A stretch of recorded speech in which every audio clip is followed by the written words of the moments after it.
शिराळा तालुक्याच्या पश्चिम भागातील गुढे पाचगणी या डोंगर कपारीत वसलेल्या परिसरामध्ये सध्या आपण आहोत. खरं तर या ठिकाणी एक प्राथमिक आरोग्य केंद्र आहे. मात्र या आरोग्य केंद्रामध्ये येणाऱ्या प्रत्येक रुग्णाला काय अडचणी आणि समस्यांना सामोरे जावं लागत आहे हे बघण्यासाठी ऐकण्यासाठी आज खरं तर आपण या ठिकाणी आलेलो आहोत.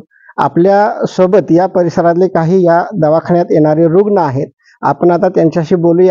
काय सांगशील आजी, कशासाठी आलतासा आणि काय काय अडचणी येतात इथं आल्या? 10 वाजता आलो तू तर सगळं अंग हे दुखत म्हणून आम्ही डॉक्टर आलो होतो. तर डॉक्टर 10 वाजता आलं तरी 1 वाजता डॉक्टर आलेले नाही म्हणून आम्ही थांबलेलो होतो.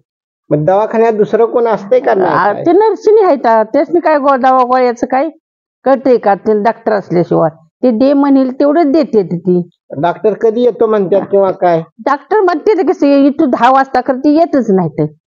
तर किती दिवसापासून अशी परिस्थिती? आता येईल तेव्हा आहे पहिल्यापासून. हा रोजच आहे, येईल तेव्हा आहे. गेले आलो 11 वाजता आलो, 3 वाजता बसलो. 3 वाजता डॉक्टर आला, इंजेक्शन मारलं, 4 वाजता घरात गेलो. आमच्या गावाला खेडेगावाला गाडी नाही, डॉक्टर नाही. 10 वाजता गाडी आली तर 4 वाजता ते फाट्यावर बसायला लागते, शेडगाव फाट्यावर. तर काय मग तोवर माणूस येत बसतंय तिथं. मग सोय आहे आमच्या गावाला, वडाप नाही. मी सचिन विलास मोरे, मानेवाडी सरपंच, बाजूचंच गाव. आता वास्तविक आमच्या पठारावर पीएससी झाली, बरोबर. पीएससी होऊन त्याचा उपयोग काय? मला असा उपयोग होतच नाहीये. भानगड अशी आहे, डॉक्टर वेळेवर नाहीत, आले तर तासभर थांबून निघून जातात. मग त्यात पीएससी होऊन काय सरकारनं काय केलं? आम्हाला दवाखाना एवढा 2-3 कोटी खर्च केला सरकारनं नागरिकांची सोय होण्यासाठी, आणि हे ते तुमचे डॉक्टर अधिकारी हे तर उपलब्ध राहत नाहीत. ग्रामस्थांची वारंवार आमच्याकडे तक्रार आहे की डॉक्टर नसतात.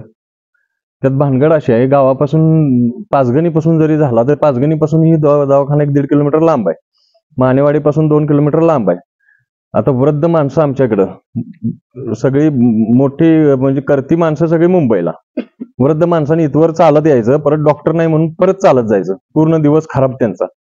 दुसरी गोष्ट, हा मानसिक त्रास पीएससीचा आता झाला जास्त, फायदा नाहीच, वर्ण आणि त्रास व्हायला लागला याचा. ह्याच दुःख आहे. डॉक्टरांनी वेळेवर यावं, नागरिकांना सुविधा मिळाव्या, एवढी इतकीच आमची अपेक्षा. म्हणून आज इथं आलोय आम्ही, जमा झाले. कायमस्वरूपी या ठिकाणी डॉक्टर उपलब्ध व्हावेत ह्यासाठी तुम्ही शासनाकडे पाठपुरावा करताय का नाही? नाही, आमच्या टीएचओना एकदा फोन झालाय आमचा. दुसरी गोष्ट, आमचे पाचगणीचे ग्रामस्थ आहेत, वारंवार तक्रारी झाल्यात. डॉक्टरांना वेळेवर येऊन सांगणं झालंय, खूप वेळात इथं येऊन बडबडून झालंय. ते डॉक्टर काय लक्ष देत नाहीत. मला वाटतं त्यांना नोकरीची आवश्यकता नाही असं आम्हाला तरी वाटतंय. शासनाने ते बदली करून घ्यावं आणि आम्हाला इथं सुविधा मिळाल्याच पाहिजेत. का आम्ही डोंगराव आहे म्हणून काय आम्हाला काय सगळ्या सुविधा नाही मिळाव्या असा काय कुठला भाग आहे का? शासनाने 2-3 कोटी घातलंय, कशासाठी घातलंय? इथल्या लोकांची सोय होण्यासाठीच घातलंय ना. आणि मग जर हे डॉक्टर येत नसतील तर ही त्रासाची बाब आहे, चांगली गोष्ट नाही आहे आमच्यासाठी. म्हणून आम्ही आता जमा होऊन त्याला टाळा लावला होता. तर डॉक्टर त्यांचं टाइम 10चं, आले ते 1 वाजता, येऊन पण परत हुजत घालत बसले आमच्याशी.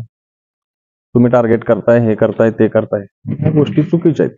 असं डॉक्टरांना विनवणी करतोय आम्ही गेली 2-3 महिने झाले की डॉक्टर तुम्ही वेळेत या, तुमची ड्युटी पूर्ण करा आणि जावा. हा पेशंट संपलं 1-2 तास आधी गेला तरी चालतंय, हे देखील म्हणून झालंय. तरी त्यांना कळत नाही, मग आम्ही नाही काय करू शकत. आता शेवटी ते रागानं निघून गेले आणि 8-10 पेशंट आहेत आता ह्याच्यात. त्या पट्टी बदलाय आले, ह्या पेशंट आहेत, तिकडे वरती 2-3 पेशंट आहेत. मग ह्या गोष्टी त्यांनी करायला पाहिजेत ना. आता डॉक्टर आहे, त्यांचा धर्म होता की बाबा चला जे आलेत ते पेशंट तरी बघून जायचं होतं. बरोबर. तक्रार करायला लोक आलेत म्हणून बाईकला किक मारून फरार, हे चुकीचं आहे. पट्टी बदला आली पण डॉक्टरच नाही देत. मग किती दिवसापासून असं आहे परिस्थिती ह्या दवाखान्यात? हाय दवाखान्यात गाठल्यापासून चालू तसंच आहे, डॉक्टर जे येत नाही. मी दीपाली संदीप पाटील, इथल्या सरपंच आहे.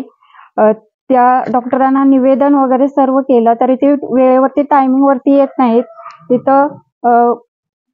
इथं पेशंटांना व्यवस्थित उपचार वगैरे होत नाहीत. पेशंट इथून परत रिटर्न जातात 1-2 वाजेपर्यंत. काही तर डॉक्टर येत नाहीत वेळेवरती. इथं आमच्या गावाला गाड्यांची वगैरे सोय नसल्यामुळे, वडाप नसल्यामुळे इथं पेशंट अचानक कोणाचा बीपी वगैरे काय जास्त हे झालं की त्यांना बाहेर नेता येत नाही. त्यामुळे ते आम्हासनी सर्व तिथल्या ग्रामस्थ गावातील सगळ्यांचं तक्रार आल्यामुळे त्यांना निवेदन वगैरे सर्व काही केलं.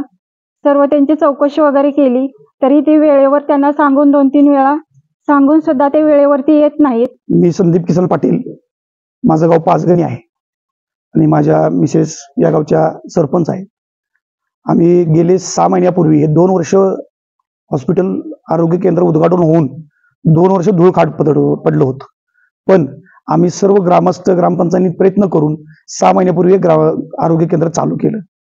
आरोग्य केंद्र चालू करत असताना ग्रामपंचायतीने याच्यामध्ये 70 ते 80 हजार रुपये पाण्याची सोय असेल, टाकीची सोय असेल, नळ व्यवस्था असेल ही करून दिली. का तर आरोग्य सेवा इथं नाहीये आणि लोकांची गैरसोय होऊ नये म्हणून हे ग्रामपंचायतीने पुढाकार घेऊन हे आरोग्य केंद्र चालू केले.